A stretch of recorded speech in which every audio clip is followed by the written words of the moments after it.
Hello बच्चों, कैसे हो आप। उम्मीद है कि आप सब ठीक होंगे। आप सबको हमारे इस खूबसूरत से चैनल पर वेलकम करते हैं। और आज का हमारा जो टॉपिक है वो है सिंपल मैकेनिक्स, या आप ऐसे समझ लें सिर्फ मैकेनिक्स जो है उसके बारे में, उसकी जो डेफिनेशंस हैं उनके बारे में आज हम स्टडी करेंगे। तो जो भी हमारे नए दोस्त हैं उन सब से रिक्वेस्ट की जाती है कि आप हमारे इस चैनल को सब्सक्राइब कर दें और लाइक का बटन भी दबा दें। तो चलो आ जाते हैं इसकी जो डेफिनेशन है उस पर। लफ्ज़ जो मैकेनिक्स है उसकी माने सिंपल जो माने है वो है मोशन। मोशन यानी किसी भी चीज़ के अंदर जो हरकत है। तो मैकेनिक्स की माने सिंपल जो माने है वो मोशन ही होती है, यानी study of motion is called mechanics. तो आप इसकी जो डेफिनेशन है वो ऐसे भी लिख सकते हैं कि study of objects in motion is called mechanics. ठीक है, जो मैकेनिक्स है उसको फर्दर दो ब्रांचेस में डिवाइड किया जाता है। नंबर एक जो इसकी ब्रांच है उसको हम कहते हैं काइनामेटिक्स। एंड जो दूसरी इसकी जो ब्रांच है उसको हम कहते हैं डायनामिक्स।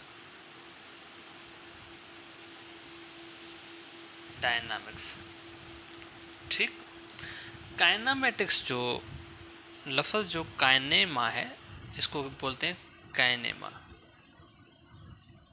और जो काइनेमा है इसकी मान्या होती है, इसकी जो मीनिंग है वो मोशन होती है। ठीक है, और जो वर्ड डायनामो इसकी मीनिंग होती है पावर।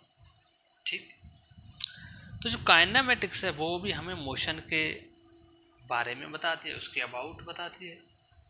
लेकिन अगर हम फोर्स की बात ना करें, सिर्फ किसी भी चीज़ की डिस्प्लेसमेंट, किसी भी चीज़ की वेलोसिटी, किसी भी चीज़ की एक्सीलरेशन के बारे में बताएं और उसका रीज़न ना बताएं, किसकी वजह से एक्सीलरेशन या डिस्प्लेसमेंट या किसी भी चीज़ के अंदर जो मोशन आया है वो किस वजह से आया है, उसको हम इग्नोर कर देंगे, उसको ना बताएं, तो हम उसे कहते हैं सिंपल काइनेमेटिक्स। तो हम ऐसे भी बोल सकते हैं स्टडी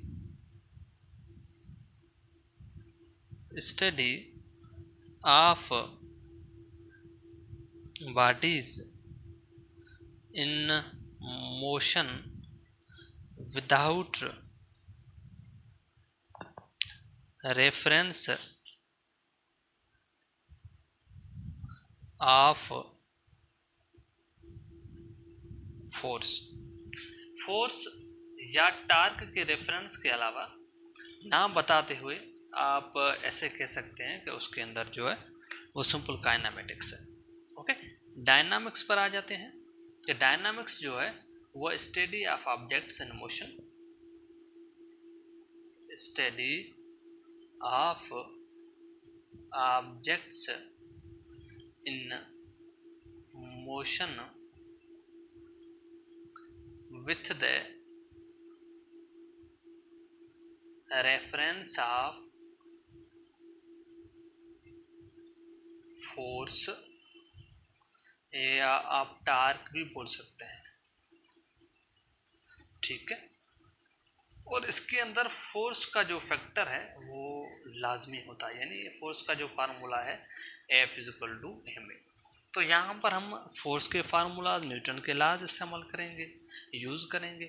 यहाँ पर जो सिंपल जो आपने पढ़ी होंगी सिंपल जो यूनिफॉर्म इक्वेशन ऑफ मोशन जो होती है, जैसे कि Vf = Vi + At, S = Vit + ½ At² and Vf square is equal to V I square plus 2as। ये जो आपने इक्वेशंस पढ़ी हैं ये यहाँ पर इस्तेमाल हो सकती हैं। ठीक है, इसमें हम simple velocity, displacement, time, acceleration की बात करते हैं। यहाँ पर हम फोर्स की बात करते हैं, यानी किसी भी चीज़ के अंदर जो एक्सीलरेशन आ रही है वो फोर्स की वजह से आ रही है, तो यहाँ पर हम फोर्स की बात करेंगे। और यहाँ पर कोई भी force without any difference of force अगर हम बात करें तो ऐसी मैकेनिक्स की जो ब्रांच है उसको हम कहेंगे काइनेमेटिक्स। और जहाँ पर फोर्स की बात की जाए, जहाँ पर टार्क की बात की जाए, तो फोर्स की वजह से किसी भी चीज़ के अंदर एक्सेलरेशन पैदा हो, टार्क की वजह से कोई भी उसके अंदर कोई मूवमेंट पैदा हो, तो हम उसको कहेंगे डायनामिक्स। ठीक है, तो ये जो सिंपल जो दो ब्रांचेस होती है मैकेनिक्स की मान्या होती है मोशन, और काइनेमेटिक्स और डायनामिक्स। सो यहाँ पर हम इस हमारे लेक्चर को वाइंड अप करते हैं, और अगले लेक्चर में हम कोई और दूसरा टॉपिक आपको पढ़ाएंगे। ठीक है, तब तक इजाज़त दीजिएगा। आपका बहुत बड़ा शुक्रिया, और आप हमारे चैनल को सब्सक्राइब करना ना भूलिएगा।